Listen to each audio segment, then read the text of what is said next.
الحمد لله نحمده ونستعينه ونستغفره ونؤمن به ونتوكل عليه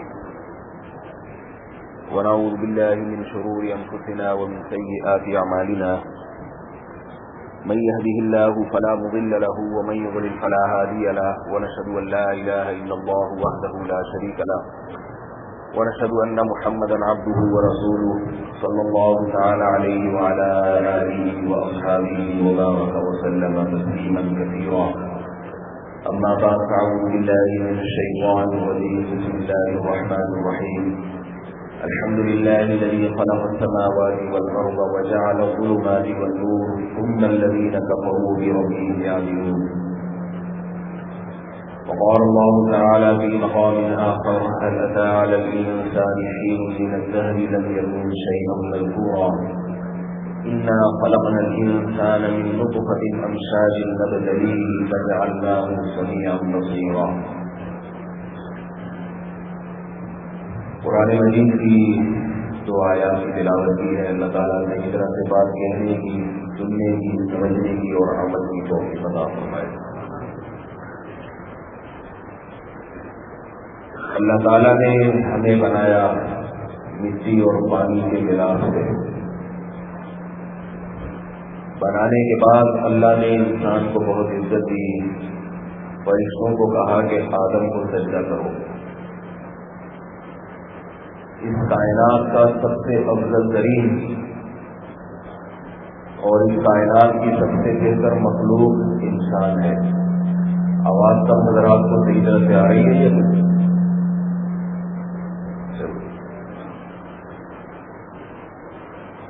یہ اگر وہ اسپیکر والے آتے یہاں لگاتا ہوں تو آواز نہیں آ رہی میرا خیال. اچھا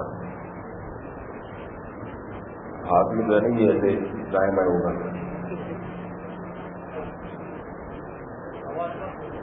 جی اچھا. اللہ تعالیٰ نے یہیں بیٹھ جاتا ہوں ادھر تھوڑا سا جگہ سے چھوٹی ہے. اچھا کافی زیادہ آپ لوگوں نے یہاں پہ ممبر بنائے ہوئے ہیں.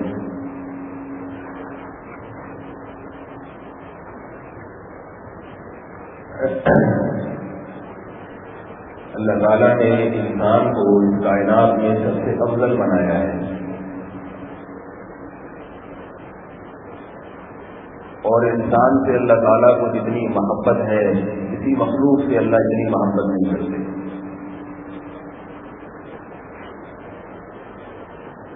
ہم جب کسی سے محبت کرتے ہیں تو اس محبت کی کوئی وجہ ہوتی ہے. اللہ انسان سے محبت کرتا ہے، اس کی کیا وجہ ہے؟ کیا انسان خوبصورت بہت زیادہ ہے؟ کیا انسان بہادر بہت زیادہ ہے؟ بہادری کو اللہ نے شیر میں انسانوں سے زیادہ رکھی ہے. اگر اللہ کو انسانوں سے محبت بہادری کی وجہ سے ہے تو پھر شیر سے تو اور زیادہ محبت ہونی چاہیے. سمجھ میں آ رہی ہے وہی بات؟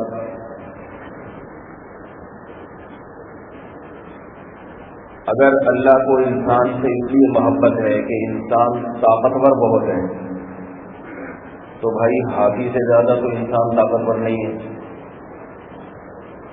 ہاتھی سے تو محبت اور زیادہ ہونی چاہیے تھی. اگر انسان سے اس لیے محبت ہے کہ یہ دوڑتا بہت تیز ہے تو بھائی پھر تو گھوڑے سے محبت زیادہ ہونی چاہیے تھی. گھوڑا انسانوں سے بھی زیادہ تیز دوڑ لیتا ہے. کیا وجہ کیا ہے؟ اگر انسان سے اللہ کو اس لیے محبت ہے کہ انسان کو جس میٹیریل سے جس چیز سے بنایا گیا ہے وہ کوئی بہت اعلیٰ اور قیمتی چیز تھی. بعض دفعہ ہم کوئی چیز بناتے ہیں، چیز بنی ہوئی اتنی اچھی نہیں ہوتی لیکن جس چیز سے بنائی جاتی ہے وہ چیز بہت قیمتی ہوتی ہے. اس کی مثال ایسے ہے جیسے ایک انگوٹھی ہے لوہے کی. وہ انگوٹھی بہت خوبصورت ڈیزائن میں بنائی گئی ہے لیکن بنی ہے لوہے سے، پیتل سے، تانبے سے. اور ایک انگوٹھی ہے جو سونے سے بنی ہے، گولڈ سے بنی ہے، سونے سے بنی ہوئی، اتنی اس میں ڈیزائننگ نہیں ہے، ٹیڑھی بیڑی بنی ہے۔ اب آپ کے پاس دو آپشن ہوں، دو راستے ہوں، بھئی یہ لوہے کی لوگے یا سونے کی لوگے۔ لوہے کی انگوٹھی کا ڈیزائن بڑا خوبصورت ہے، سونے کی انگوٹھی میں ڈیزائننگ نہیں ہے، آپ کس کو ترجیح دیں گے؟ بولے بھائی، سونے کو ترجیح دیں گے۔ اب بتانے والا کہہ رہا ہے کہ بھائی تو سونا کیوں لے رہا ہے، یہ دیکھ اتنا خوبصورت پھول بنا ہے لوہے کی انگوٹھی میں۔ تو بھائی اسپیکر کو تھوڑا سیٹ کر لیں، کہاں ہے بھائی ہمارے، ان کو یہیں بٹھا کے رکھیں۔ اچھا جی، گونج رہی ہے نا آواز کانوں میں تو لگ رہی ہے، تھوڑی گونج ختم کریں اس کی۔ بھائی نے بلایا ہے کراچی سے، آپ حضرات نے اتنی دور سے آئے ہیں، تو اگر سننے ہی تو آئے ہیں نا، آپ بلایا ہے نا آپ لوگوں نے ہمیں، سنیں گے۔ اگر وہ سننے میں ہی آواز ہی نہیں آ رہی تو تصویر تو وہاں سے بھی نظر آ سکتی ہے۔ براہ راست جو آپ سننا چاہتے ہیں وہ تو جبھی ہوگا نا جب کم از کم آواز تو صحیح ہو۔ تو ان کو کہیں اسپیکر والوں کو یہ جو گونج ہے اس کو ختم کریں۔ تو میں یہ کر رہا تھا کہ دیکھو بھائی، لوہے کی انگوٹھی بس خوبصورت ڈیزائن والی، اور سونے اور گولڈ کی انگوٹھی خراب ڈیزائن والی، مگر آپ کس کو ترجیح دیں گے؟ سونے کی انگوٹھی کو۔ بتانے والا اگر یہ کہے کہ ڈیزائن اس کا اچھا ہے، آپ کہیں گے جس چیز سے وہ بنی ہے وہ چیز اچھی نہیں ہے، بے شک اس کا ڈیزائن کتنا خوبصورت ہے، مگر جو اس میں مال ڈالا گیا ہے اس کو بنانے کے لیے وہ سستا ہے، لوہا ہے۔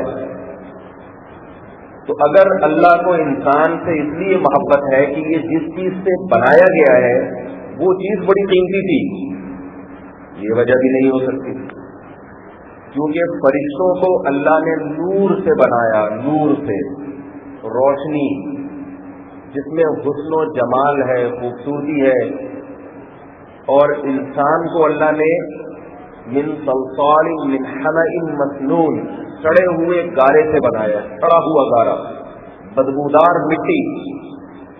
جب مٹی اور کیچڑ پانی کو ملایا جائے اور چھوڑ دیا جائے تو کچھ وقت کے بعد اس میں بدبو پیدا ہو جاتی ہے، اس سڑی ہوئی مٹی سے انسان کو بنایا ہے۔ انا خلقناہم مما یعلمون، اسی لیے قرآن نے کہا کہ ہم نے انسان کو جس چیز سے بنایا ہم جانتے ہیں وہ کس چیز سے بنایا ہم نے تمہیں، اس لیے زیادہ تکبر نہ کیا کرو، اترایا نہ کرو، اپنی اوقات میں رہا کرو۔ لوہے کی انگوٹھی کبھی سونے کی انگوٹھی کے سامنے فخر کر سکتی ہے؟ اگر لوہے کی انگوٹھی سونے کی انگوٹھی کے سامنے فخر کرے تو سونا اس کو تانا دے گا کہ تو اپنی اوقات میں رہے، تجھے لوہے سے بنایا گیا اور مجھے سونے سے بنایا گیا۔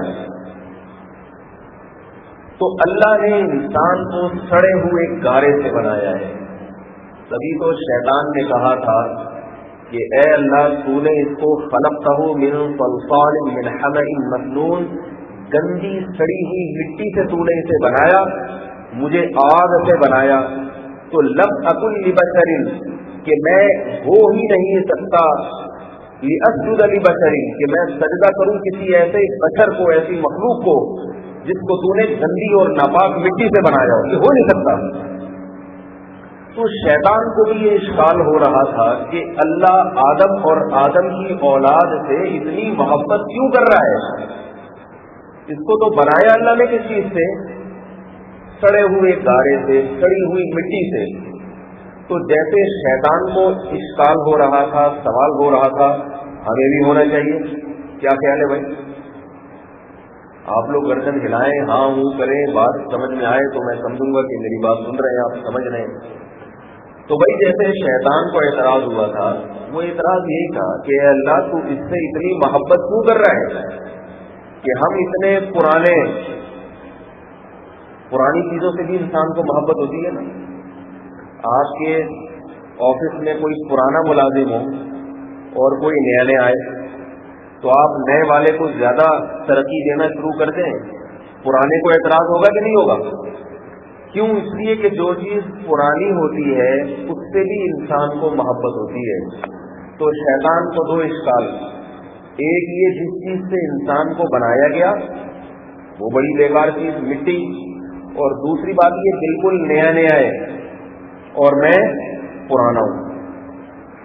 ایک اور اشکال ہو گیا، بھائی اتنا پرانا بھی نہیں ہے انسان، ہے بھی نیا.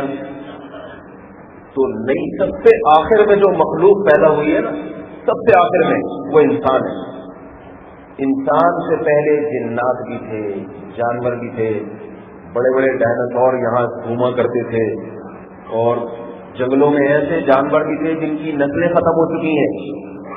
انسان سب سے آخر میں آیا، مگر اللہ نے انسان سے سب سے زیادہ محبت کی ہے، سب سے زیادہ محبت. تو میں بار بار یہ سوال دہرا رہا ہوں کہ بھائی اس کی وجہ کیا ہے؟ کچھ تو ہوگی نا اس میں.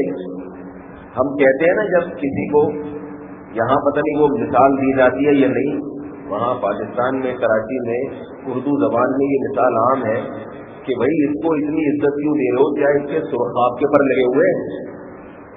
سرخاب جانور جانتے ہیں نا، بڑا خوبصورت پروں والا. بھائی اس کو اتنی عزت کیوں دے رہے ہو؟ کیا اس کے سرخاب کے پر لگے ہوئے ہیں کیا؟ تو انسان کے بارے میں بھی یہ سوال ہوتا ہے، اللہ اتنی عزت انسان کو کیوں دے رہا ہے کہ جبریل بھی سجدہ کر رہے ہیں آدم علیہ السلام کو، اسرافیل علیہ السلام بھی، اسرائیل علیہ السلام بھی، میکائیل علیہ السلام بھی، اور فسجد الملائکۃ کلھم اجمعون، تمام کے تمام کروڑوں خربوں فرشتے، جن میں بڑے بڑے فرشتے لاکھوں کروڑوں سال جنہوں نے اللہ کی عبادت میں گزارے، اللہ کی نافرمانی کبھی پلک جھپکنے کی بقدر بھی نہیں کی انہوں نے، ایسے اربوں خربوں فرشتے اور تمام جنات، اللہ فرماتے سارے کے سارے سجدے میں گر گئے سوائے ایک شخص کے، ایک ذات کے. وہ ذات کون سی تھی؟ شیطان. اب اللہ کی انسان سے محبت کا اندازہ لگائیں کہ انسان کو جس سے محبت ہوتی ہے نا، اس کے دشمن سے دشمنی بھی اتنی زیادہ ہوتی ہے. اگر کوئی کسی شخص کو گالی دے، آپ کو دوست کو گالی دے، آپ کو غصہ آئے گا. آپ کے دشمن کو گالی دے، خوشی ہوگی. ایسے شخص کو گالی دے جس سے آپ کو نہ دوستی ہے نہ دشمنی، نہ محبت ہے نہ دشمنی، تو نہ غصہ آئے گا نہ خوشی ہوگی. بھائی دیتے رہو جس کو مرضی، ہمارا کیا لگتا ہے. وہ یہ درجات ہے، درجات. جس سے دشمنی ہے اس کو کوئی گالی دے گا آپ کو خوشی ہوگی. جس سے نہ دوستی ہے نہ دشمنی ہے اسے کوئی گالی دے گا تو آپ کو نہ خوشی ہوگی نہ غم ہوگا. اور جس سے محبت ہے اسے اگر کوئی گالی دے گا تو آپ کو غصہ آئے گا. پھر محبت کے درجات ہیں، جتنی محبت جس سے ہوگی اس سے دشمنی کرنے والے سے کتنی ہی زیادہ آپ دشمنی کریں گے. دوست کو گالی دے گا نا کوئی، آپ کو غصہ آئے گا، تھپڑ نہیں مارو گے. اور آپ کے والدین کو اگر گالی دے کوئی، باپ کو یا ماں کو، تو غصہ بھی آئے گا اور ساتھ میں ایک زوردار طریقے سے آپ اس کے تماشا بھی رسید کر دیں گے. کیا خیال ہے بھائی؟ یہاں تک بات سمجھ میں آ گئی؟ سب حضرات سے ہے بھائی. تو یہ اصول ہے کہ جس سے محبت جتنی زیادہ ہوتی ہے اس کو اتنا ہی اس کے دشمنی کرنے والے کو اتنی ہی زور سے تھپڑ رسید کیا جاتا ہے. دوست کو گالی دی، ہو سکتا ہے آپ تھوڑی سی گالی دے دو بس کہ بھائی نہیں بولو ایسے. والدین کو گالیاں دی، لڑائی ہو جائے گی، جھگڑا ہو جائے گا. اب اللہ کی انسان سے محبت کا اندازہ لگائیں. اللہ کو انسان سے کتنی محبت تھی کہ شیطان نے جب سجدے سے انکار کیا ہے کہ میں اس کو سجدہ نہیں کروں گا، تو اللہ نے ایسا نہیں کیا کہ شیطان تو نے تم سے سجدہ نہیں کیا، یہ ایک گناہ تیرے نامہ اعمال میں لکھا جا رہا ہے. تیری نیکیاں اتنی زیادہ ہیں، ایک دفعہ سجدے سے انکار کر دیا تو ایک گناہ ہو گیا. نیکیوں کا پلڑا ابھی بھی زیادہ ہے یا نہیں ہے بھائی؟ نیکیاں زیادہ ہیں، ساری زندگی سجدہ کرتا رہا، ساری زندگی نماز پڑھتا رہا، قیامت کے دن اعمال ہوں گے نا، زیادہ اچھائی ہے جنتی، زیادہ برائیاں ہیں جہنم۔ یہاں بھی تو کتنے لوگ ہوں گے جنہوں نے نمازیں چھوڑ دی ہوں گی، توبہ کا دروازہ کھلا ہوا ہے، اور یہ بھی ممکن ہے اللہ قیامت میں ویسے ہی معاف کر دے۔ امکان ہے، اس پر اعتماد کر کے بیٹھنا ہی چاہیے۔ ہر آدمی کہہ رہا ہے اللہ کیونکہ معاف کر دے گا تو چلو مجھے بھی معاف کر دے گا، اللہ نے وعدہ نہیں کیا۔ امکان ہے کہ اللہ معاف کر دے، اپنا حق چھوڑ دے کہ میں نے کہا تھا تو نے نہیں کیا، چل میں نے معاف کر دیا، امکان ہے۔ لیکن شیطان نے ایک سجدے سے انکار کیا۔ کس کو سجدہ؟ آدم کو، اللہ کو نہیں، اللہ کو نہیں، اللہ کی مخلوق کو جس سے اللہ کو محبت ہے۔ ایک سجدے سے انکار کیا ہے تو اللہ کو اتنا غضب آیا، اتنا غضب آیا کہ اللہ نے اسے اپنے دربار سے ہمیشہ کے لیے نکال دیا۔ انک من الصاغرین، اے شیطان تو ذلیل ہو گیا ہے، رسوا ہو گیا ہے، فاخرج منہا مذموما مدحورا، ذلیل کر دیا اس کو، رسوا کر دیا ہمیشہ کے لیے، اور اس کے نام کے ساتھ ایک لقب لگا دیا۔ جب بھی ہم اعوذ باللہ من الشیطان کہتے ہیں، من الشیطان الرجیم، اس کی ایک صفت ہے۔ لقب کسے کہتے ہیں؟ لقب بھائی کوئی سب بہت بڑا کوئی کارنامہ سر انجام دے تو اس کے نام کے ساتھ کوئی لقب ہوتا ہے۔ پاکستان بنانے والے قائد اعظم تو انہوں نے بنایا نا، تو وہاں ہماری قوم نے ان کو لقب کیا دیا؟ قائد اعظم کا۔ اقبال کی شاعری سنی ہوگی، ان کو لوگوں نے لقب کیا دیا؟ علامہ اقبال، بہت بڑا عالم، بہت بڑے عالم۔ یہاں کے بھی لوگ جو بڑے بڑے سیاسی لوگ ہیں ان کو اسی نام سے لوگ یاد کرتے ہیں۔ کسی نے ملک کی تعمیر و ترقی میں کوئی بڑا کردار ادا کیا ہوگا تو اس کا ایک نام آ جاتا ہے۔ کوئی ڈاکٹری کے فن میں بہت آگے نکلتا ہے تو اس کو لوگ ڈاکٹر کہنا شروع کر دیتے ہیں۔ تو شیطان کا اللہ نے جو شیطان کو لقب دیا ہے، جو اس کی صفت دی ہے کہ آئندہ جب بھی شیطان کو پکارا جائے گا، شیطان کا تذکرہ ہوگا تو یہ اس کا، یوں سمجھ لیں آج کی زبان میں کہتے ہیں یہ اس کا سر نیم ہے، سمجھ لیں شیطان کا سر نیم کیا ہے؟ الرجیم، مردود۔ رجم عربی میں کہتے ہیں پتھر سے مارنا۔ دیکھو آپ کے ہاں کوئی مہمان آئے، مہمان کی بے اکرامی آپ کرتے ہیں۔ بے اکرامی کا ایک طریقہ یہ کہ آپ دروازہ ہی نہ کھولیں اس کے لیے، یہ بھی بے اکرامی ہے نا، ذلت ہے۔ مہمان کو غصہ آئے گا کہ میں آیا میرے لیے دروازہ نہیں کھولا۔ اور ایک یہ ہے کہ آپ دروازہ کھول کے اندر بلائیں اور واپس نکال دیں۔ اس دوسرے میں ذلت زیادہ ہے، یہ پہلے میں آپ لوگ بولیں گے تو میں سمجھوں گا بات سمجھ میں آ رہی ہے۔ دوسرے میں ذلت زیادہ ہے۔ اندر بلایا، بولے چلو نکلو یہاں چلو، تو وہ غصہ ظاہر کرے گا کہ دیکھو آئے ہوئے مہمان کو گھر سے باہر نکال دیا۔ اور تیسرا طریقہ یہ ہے اس کی بے اکرامی کا کہ اندر لائے اس کو، پھر باہر نکالیں، اور باہر نکالتے ہوئے 2-4 لاتیں نہیں مارے ہوئے۔ کیا خیال ہے؟ 2-4 لاتیں گھوسے مار کے اس کو چل نکل یہاں سے، یہ بھی ایک طریقہ ہے۔ اور چوتھا طریقہ جو سب سے زیادہ بے اکرامی کا ہے، پتھر سے مار کے نکالا جائے کسی کو، پتھر سے مار کے، کہ اگر وہ نہ بھاگتا تو سر پھٹ جاتا اس کا۔ تو رجیم مرجوم کے معنی میں ہے جس کو پتھروں سے مار کے باہر نکالا گیا ہو۔ تو اللہ نے شیطان کو یہ لقب اس لیے دیا کہ شیطان کو اللہ نے جب اپنے دربار سے نکالا ہے تو ایسے نکالا ہے، ایسے اپنی رحمت سے دور کیا جیسے کسی کو پتھروں سے مار کے بھگایا جاتا ہو۔ جیسے پاگل کتے کو پتھر سے مار کے بھگاتے ہیں لوگ، پاگل کتے کو پتھر سے مار کے بھگاتے ہیں لوگ، ایسا شیطان کو اللہ نے ذلیل کیا۔ کیوں؟ اس لیے کہ اس نے ہمارے باپ آدم علیہ السلام کو سجدہ نہیں کیا تھا۔ دیکھو بھائی بات میرا خیال ہے آپ لوگوں کی سمجھ میں نہیں آ رہی ہے۔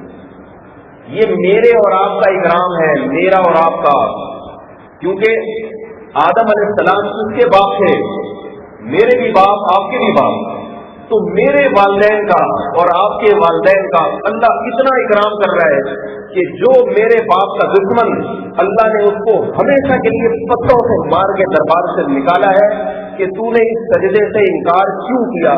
یہ اس کی علامت ہے کہ اللہ کو میرے باپ اور آپ کے باپ سے کتنی محبت تھی کہ اس کے دشمن کو اللہ نے ہمیشہ کے لیے اپنی رحمت سے دھتکار دیا اور ملعون اور